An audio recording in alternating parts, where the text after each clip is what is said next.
Hello everyone, login part 2 में आपका स्वागत है। लॉगिन पार्ट 1 में हमने ये देखा था कि बिल्ट इन लॉगर कैसे काम करते हैं। हमने ये भी देखा था कि लॉगिन प्रोवाइडर क्या होते हैं और लॉग लेवल क्या होते हैं। अब पार्ट 2 में हम देखेंगे कि हम कैसे सेरी लॉग को अपने सिस्टम में इंटीग्रेट कर सकते हैं और साथ-साथ हम ये भी देखेंगे कि हम कैसे एचटीटीपी रिक्वेस्ट को लॉग कर सकते हैं। तो अब हम देखते हैं सेरीलॉग क्या होता है। सेरीलॉग बेसिकली एक एक्सटर्नल लॉगिंग प्रोवाइडर है जो कि इंडस्ट्री में काफ़ी वाइडली यूज हो रहा है। मेन रीज़न उसका ये है कि सेरीलॉग में बहुत सारे सिंक है। सिंक और कुछ नहीं बल्कि लॉगिंग प्रोवाइडर है। वो बहुत सारे लॉगिंग प्रोवाइडर यूज आपको प्रोवाइड करता है बेसिकली। आप चाहे तो एप्लीकेशन इनसाइट में लॉग कर सकते हैं, आप चाहे तो एज़्योर क्लाउड वॉच में कर सकते हैं, फाइल में कर सकते हैं। तो अब हम देखेंगे कि हम सेरीलॉग का यूज़ कैसे कर सकते हैं एप्लीकेशन में, ठीक है। उसके लिए हम प्रोग्राम फाइल में जाएंगे जो कि हम ऑलरेडी यहाँ पे है और हम लॉगर क्रिएट करेंगे। और लॉगर क्रिएट करने के लिए सबसे पहले हमको क्या करना पड़ेगा, मैं एक लॉगर क्रिएट करूँगा जो होगा लॉगर कॉन्फ़िगरेशन टाइप का। मैं अभी हार्ड कोडेड इसलिए बता रहा हूँ क्योंकि हार्ड कोडेड बताने के बाद कॉन्फ़िगरेशन जो हम कॉन्फ़िग फाइल में क्रिएट करते हैं वो समझना ज़्यादा ईजी हो जाता है।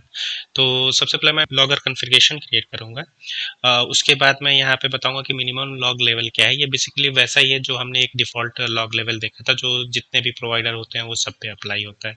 तो मैंने मिनिमम इसमें जो लेवल दिया है वो इन्फॉर्मेशन दिया है।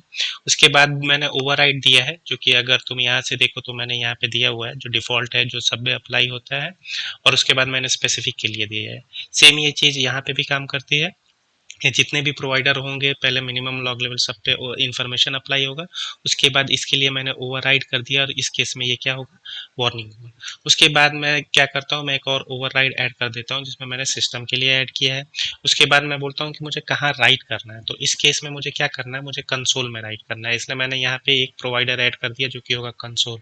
साथ ही साथ मैं सेरी लॉग में क्या कर सकता हूँ, मैं फाइल में भी लॉग कर सकता हूँ। तो मैंने एक और यहाँ पे ऑप्शन दे दिया फाइल। तो मैं क्या चाहता हूँ कि ये मेरे फाइल में भी लॉगिन करें। और यहाँ पे अगर तुम देखो तो मैंने क्या दिया है, पाथ, जो कि ये रिलेटिव पाथ है, यानी कि मैं इसी प्रोजेक्ट में ये फाइल क्रिएट करूंगा।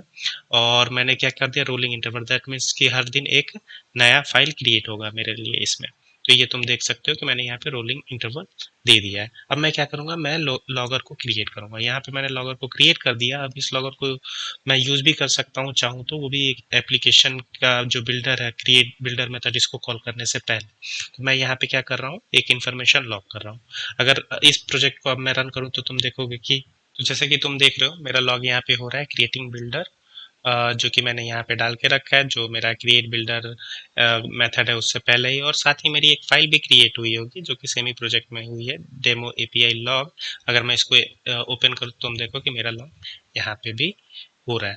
अभी ये तो मैंने प्रोग्राम फाइल में पहले कर दिया, बट मैं ये चाहता हूँ कि मेरा जो बाकी लॉगिंग हो रहा है उसमें भी हो। तो उसके लिए मुझे क्या करना पड़ेगा, जो भी मैंने ये प्रोग्राम फाइल में लॉगर बनाया है इसको मुझे क्या करना पड़ेगा, मुझे अपने सर्विस में ऐड करना पड़ेगा। तो उसके लिए मुझे सिंपली क्या करना है, मुझे यहाँ पे लेना है बिल्डर। मेरा बिल्डर आ जाएगा और बिल्डर में मैं क्या कर सकता हूँ, मेरा जो लॉगिन है मैं लॉगिन में क्या कर सकता हूँ, उसको ऐड कर दूंगा एज ऐड सेरीलॉग। तो मैं यहाँ ऐड सेरीलॉग डाल दूंगा और ये मेरा आ जाएगा। और साथ ही साथ मुझे यही लॉगर वहाँ पे भी चाहिए। तो मैं क्या करूँगा, इस लॉगर को यहाँ से उठाऊंगा और इसके अंदर डाल दूंगा। अब सिस्टम में जो भी लॉगिन होगी अगर तुम देखोगे तो, अगर मैंने इसको रन किया तो तुम देखोगे कि मेरे लॉग्स यहाँ आ रहे हैं। और अगर मैं कोई एंड पॉइंट हिट करूँगा, फॉर एग्जांपल ये मेरा सिंगलटन डिपेंडेंसी का जो डेमो में मैंने दिया था जो मेरे लास्ट वीडियो में है, अगर तुमको डिपेंडेंसी इंजेक्शन में कुछ जानना है तो तुम वो वीडियो भी रेफर कर सकते हो। तो फॉर एग्जांपल मैंने इसको एग्जीक्यूट किया। अब मैंने इसको एग्जीक्यूट किया और मैं इसको स्टॉप करता हूँ। तो जब हम फाइल में देखेंगे तो हम देखेंगे कि हमारे फाइल में भी वो लॉग हो चुका है। तो अगर मैं जाऊँ अपनी फाइल ओपन करूँ तो तुम देखोगे कि यहाँ पे मेरा कॉलिंग मेथड गेट सिंगलटन है जो कि हमने कहाँ किया है, अपने इस कंट्रोलर में। ये मेरा मेथड कॉल हुआ था जहाँ पे मैंने ये लॉगिन करके रखा है। अब हम समझते हैं कि हम इसकी कॉन्फ़िगरेशन कैसे कर सकते हैं। सेरी लॉगर की कॉन्फ़िगरेशन मुझे फाइल से लेने के लिए मुझे बेसिकली क्या करना पड़ेगा, मुझे यहाँ पे बताना पड़ेगा कि जो कॉन्फ़िगरेशन है वो हार्ड कोडेड लेने के बजाय वो फाइल से रीड करे। उसके लिए मुझे सिंपली क्या करना है, मैं जो एग्जिस्टिंग सेटिंग्स है उसको रिमूव कर देता हूँ और यहाँ पे मैं बताऊँगा कि रीड फ्रॉम कहाँ से, कॉन्फ़िगरेशन से। तो मैं यहाँ क्या कर दूंगा, कॉन्फ़िगरेशन दे दूंगा। अब ये बेसिकली क्या करता है, कॉन्फ़िगरेशन एक्सेप्ट कर सकता है। तो यहाँ पे आई कॉन्फ़िगरेशन दिया हुआ है तो मुझे ये आई कॉन्फ़िगरेशन मुझे कहाँ से मिलेगा, मेरे बिल्डर से। इसलिए मैं क्या करूँगा, मैं इस कोड को यहाँ से मूव कर दूंगा ताकि जब मेरा बिल्डर प्रिपेयर्ड हो गया है मैं उसके बाद मैं उसको यूज़ कर सकूँ। तो यहाँ पे मेरा बिल्डर क्रिएट हो चुका है और मैं यहाँ पे पेस्ट कर दूंगा और मैं इस वाली लाइन को रिमूव कर दूंगा और यहाँ पे सिंपली मुझे क्या करना है, मेरे बिल्डर के कॉन्फ़िगरेशन को यहाँ पे सप्लाई करना है। तो ये रहा मेरा बिल्डर और ये रहा मेरा कॉन्फ़िगरेशन। तो ये मेरी कॉन्फ़िगरेशन रेडी हो गई है और अब ये क्या करेगा, अब इस सेटिंग्स को क्या करेगा, वो फाइल से रीड करेगा। तो उसके लिए मुझे मेरे ऐप सेटिंग में ये सेटिंग्स देनी भी पड़ेगी जो मैंने यहाँ पे दिया है। तो हम जाएंगे हमारे ऐप सेटिंग में। मेरा ये ऐप सेटिंग है, मैं इसके डेवलपमेंट वाले वर्जन में जाऊंगा और मैंने यहाँ ऑलरेडी इसकी सेटिंग दे के रखी है सो दैट हमारा टाइम बचे। अब सबसे पहले मैंने बताया था कि सेरिलॉगर सिंक यूज़ करता है, तो सबसे पहला हमारा जो प्रॉपर्टी होती है वो यूजिंग होती है और हम यहाँ पे यही बताते हैं कि हमारे सेरिलॉग में कौन कौन से प्रोवाइडर है। जैसे इस केस में मैंने कंसोल और फाइल दिया। उसके बाद जैसे मैंने दिखाया था हार्ड कोडिंग में कि मैंने एक डिफ़ॉल्ट क्या किया हुआ है, मिनिमम लेवल सेट करके रखा है कि जितने भी हमारे पैकेजेस होंगे उनमें डिफ़ॉल्ट लेवल क्या होगा। इसलिए मैंने यहाँ मिनिमम दिया है और डिफ़ॉल्ट में क्या दे के रखा है, मैंने डीबग दिया है और मैंने कुछ पैकेजेस के लिए क्या कर दिया है, यहाँ पे मैंने ओवरराइड कर दिया है। फॉर एग्जांपल इसके लिए मुझे इन्फॉर्मेशन चाहिए, SP not SP net core के लिए मुझे वार्निंग चाहिए। उसके बाद जो नेक्स्ट सेक्शन आता है वो हमारा राइट टू होता है, जो कि एक लिस्ट होता है, जो कि हमने देखा था हमारे हार्ड कोडेड में भी कि हमने मल्टीपल प्रोवाइडर में राइट टू किया था। तो हमारा फर्स्ट प्रोवाइडर राइट टू में क्या होगा, हमारा कंसोल होगा, जो कि हमने देखा था कि सिंस ये लिस्ट है तो मल्टीपल हम इसमें ऐड कर सकते हैं। नेक्स्ट हमारा फाइल है। फाइल में हमने क्या देखा है कि हमने प्रोवाइडर का नाम फाइल दे दिया और आर्गुमेंट हमने क्या दिया है, पाथ, जो कि सेम आर्गुमेंट हमने हार्ड कोडेड में भी दिया था। पाथ में हमको फाइल की पाथ देनी है, इस केस में मैंने डी दिया है, जो कि मैं क्या कम करता हूँ, इसको भी डिफ़ॉल्ट इसी में दे देता हूँ। और उसके अलावा मैंने क्या कर दिया है, रोलिंग इंटरवल यहाँ पे भी टेक कर दिया है।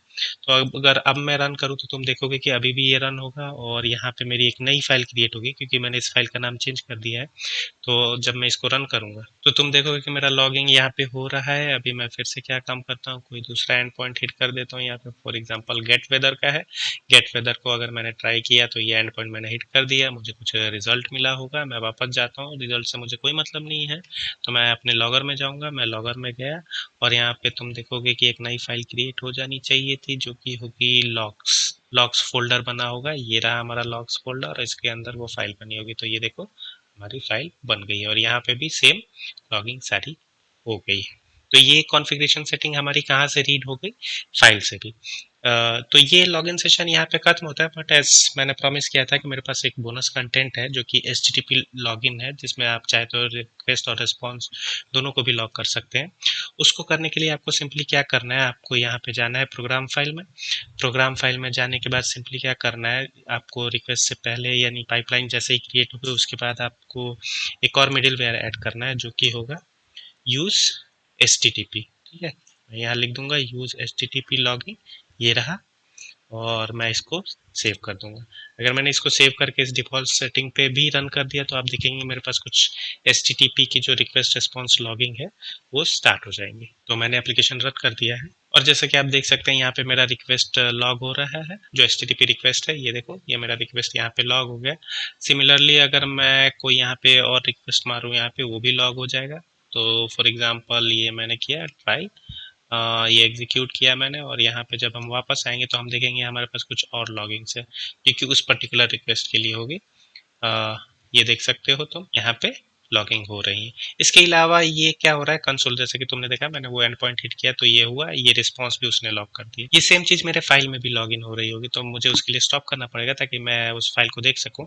मैं क्या कर रहा हूँ, मैं वापस सोल्यूशन में आता हूँ, मैं वापस यहाँ पे आता हूँ मेरे यहाँ पे और मैं इस फाइल पे क्लिक करूंगा वापस से। तो मैंने फाइल को ओपन किया, अब तुम देख रहे हो कि यहाँ पे रिक्वेस्ट और रिस्पॉन्स दोनों लॉग हो रहा है। इसके अलावा एक मिडल वेयर भी होता है जो तुम चाहो तो सर्विसेज में ऐड कर सकते हो विथ सम अदर सेटिंग, जैसे कि ऐड HTTP लॉगिन। तो इसमें चाहो तो तुम इसको कुछ सेटिंग्स अप्लाई कर सकते हो, जैसे कि ये अभी चिल्ला रहा है क्योंकि इसको कुछ कॉन्फ़िगरेशन चाहिए जो कि तुम अप्लाई कर सकते हो यहाँ पे, जैसे कि तुम देख सकते हो HTTP लॉगिन ऑप्शन है।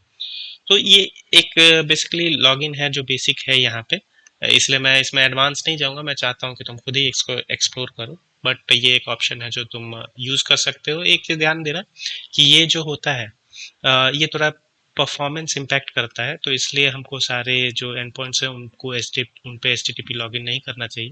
तो इस बात का ध्यान देना है जब भी हम रिक्वेस्ट और रिस्पॉन्स लॉक कर रहे हैं। इन कंक्लूजन मैं यही कहूँगा कि मुझे सेरिलॉग इसलिए पसंद है क्योंकि इसमें बहुत सारे सिंक स्लैश लॉगिन प्रोवाइडर हमारे पास अवेलेबल है। हम चाहे तो ऐप इनसाइट या फिर क्लाउड वॉच दोनों जगह कर सकते हैं। हम इवन फाइल में भी लॉगिन कर सकते हैं और ये सारे add on services, for example अगर मैं मल्टीपल प्रोवाइड करूँ तो मल्टीपल जगह ऐड भी करेगा। So that's it for this video gas. अगर तुमको ये वीडियो अच्छा लगा और तुम एंड तक पहुँच गए हो तो प्लीज़ लाइक करो, सब्सक्राइब भी करो और अपने फ्रेंड से शेयर भी करो। और तुमको क्या अच्छा लगा क्या अच्छा नहीं लगा वो नीचे इस वीडियो के कमेंट भी करो। Thank you so much.